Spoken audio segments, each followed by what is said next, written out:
ఎవరు వాడు? డబ్బంటే లెక్కలేదు, పావులంటే భయం లేదు. వీళ్ళు తెలియని బాధ ఏదో ఉంది. पुष्प 2.5 अक्षर, नाम छोटा है लेकिन साउंड बहुत बड़ा. పుష్ప అంటే పేరు కాదు, పుష్ప అంటే బ్రాండ్.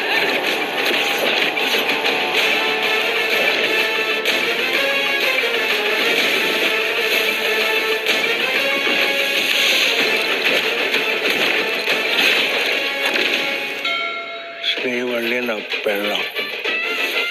పెళ్ళం మాట మూడింటే ఎట్ట ఉంటుందా ప్రపంచకాల చూపిస్తా.